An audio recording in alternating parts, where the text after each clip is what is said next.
Hello കൂട്ടുകാർ, എല്ലാവർക്കും എൻ്റെ പുതിയ വീഡിയോയിലേക്ക് സ്വാഗതം. ഇത് കണ്ടോ, ഇത് നാരങ്ങയാണ്. ഞാൻ അതിനെ രണ്ടായിട്ട് കട്ട് ചെയ്തു. കറി നാരങ്ങ, അതിന് മാതള നാരങ്ങ എന്ന് ഞങ്ങളുടെ സ്ഥലത്തൊക്കെ പറയും. അതിന് ഞാൻ ചെറിയ പീസായിട്ട് അരിഞ്ഞുകൊണ്ടിരിക്കുകയാണ്. അപ്പോൾ ഇതിൻ്റെ ഒരു അച്ചാറാണ് ഇന്ന് ഞാൻ ഇടാൻ പോകുന്നത്. അപ്പം ഇതിന് ചെറിയ കഷ്ണങ്ങളായിട്ട് ഞാൻ കട്ട് ചെയ്തുകൊണ്ടിരിക്കുകയാണ്. നമ്മുടെ കറിക്കുള്ള നാരങ്ങ ചെറിയ പീസായിട്ട് ഞാൻ അരിഞ്ഞിട്ടുണ്ട്. അതിൽ കൂടെ കുറച്ച് ഉപ്പ് വിരകയാണ്. മാത്രമല്ല അതിൽ കൂടെ ശകലം കായപ്പൊടി,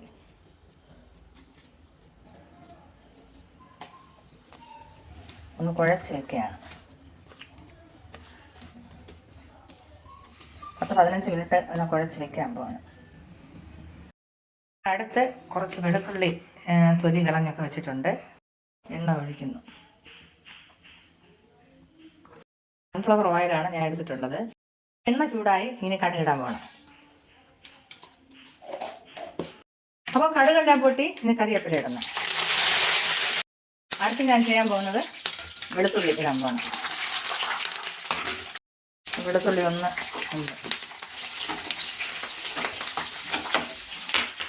അപ്പോൾ കണ്ടോ, വെളുത്തുള്ളി നന്നായിട്ട് ചുവന്ന് വരുന്നു. അപ്പോൾ ഇതിലോട്ട് ഞാൻ കുറച്ച് പച്ചമുളക് ഇടാൻ പോകുന്നു. എന്താ പച്ചമുളക് എന്നിട്ട് ഒന്ന് ഇളക്കിയിട്ട് കൊടുക്കുന്നു. നമ്മുടെ കടുക്, കരിവേപ്പില, പച്ചമുളക്, വെളുത്തുള്ളി ഇത്രയും സാധനങ്ങൾ ഒരുമിച്ച് നന്നായിട്ട് ചുമന്ന് വന്നിട്ടുണ്ട്. ഇതിലോട്ട് ഞാൻ അരിഞ്ഞു വെച്ച നാരങ്ങ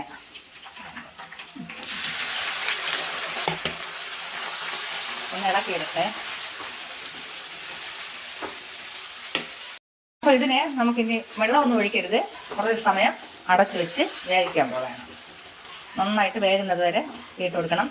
ഇത് ഒരു തുള്ളി വെള്ളം പോലും ചേർത്തിട്ടില്ല, എണ്ണയിലാണ് ഇത് ചെയ്യുന്നത്. അപ്പോൾ ഞാനിതിൽ കൂടെ നേരത്തെ ഉപ്പ് ഞാൻ ചേർത്തിട്ടുണ്ടായിരുന്നു. നിരവി വെച്ചപ്പോഴത്തേക്ക് എന്നാലും ശകല ഉപ്പ് കൂടെ ഇതിലോട്ടിടണം. ഒന്ന് ഇളക്കിയിട്ട് കൊടുക്കണം.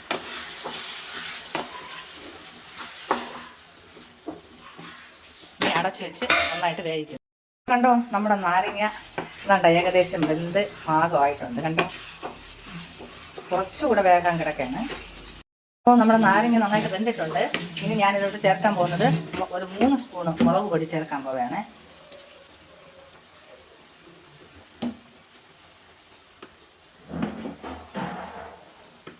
അടുത്ത് കുറച്ച് ഉലുവാപ്പൊടി ചേർക്കാൻ പോകണം. കുറച്ചുകൂടെ കായം ഞാൻ ചേർക്കാൻ പോവുകയാണ്. നേരത്തെ കുറച്ച് വിരകി എപ്പോഴും ഇട്ടിട്ടുണ്ടായിരുന്നു, എന്നാലും ഒരു മണത്തിന് വേണ്ടി കുറച്ചുകൂടെ ഇട്ടിട്ടുണ്ട്. നല്ലവണ്ണം ഇളക്കി കൊടുക്കണം. നല്ല മണം വരുന്നുണ്ട് കായത്തിൻ്റെയും ഉലുവായുടെയും. അല്പം ഉപ്പ് കുറവാണ്, അപ്പം ഞാൻ കുറച്ചുകൂടെ ഉപ്പ് ചേർക്കുകയാണ്. പാകത്തിന് ഉപ്പിടണമല്ലോ.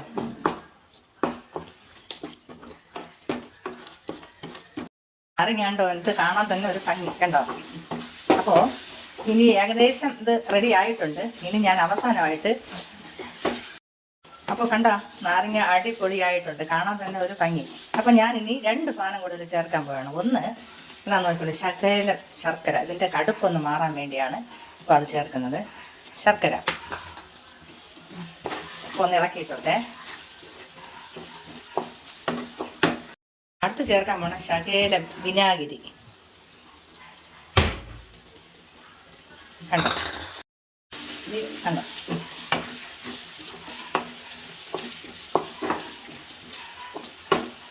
ഇങ്ങനെ ഉണ്ടാക്കുകയാണെങ്കിൽ എത്ര മാസം വേണമെങ്കിലും ഇരിക്കും. കാരണം ഒരു തുള്ളി വെള്ളം പോലും ഒഴിച്ചിട്ടില്ല.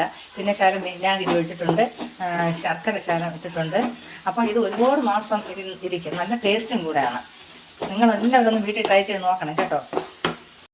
ഇതിൽ എണ്ണ അല്പം ഞാൻ കൂടുതലാണ് ഒഴിച്ചിട്ടുള്ളത്. അതുകൊണ്ട് എണ്ണ കൂടുതലുള്ളത് കൊണ്ട് ഇത് ചീത്തയാകാതെ എത്ര മാസം വേണമെങ്കിലും ഇതിരിക്കും. കളർ നോക്കി, ഇത് നല്ല പാകത്തിനെല്ലാം ആയിട്ടുണ്ട്. എല്ലാം അടിപൊളിയായി, ചേരുവകളെല്ലാം നന്നായിട്ട് അതിൽ മിക്സ് ആയിട്ടുണ്ട്. ഇനി ഗ്യാസ് ഓഫ് ചെയ്യാൻ പോവുകയാണ്.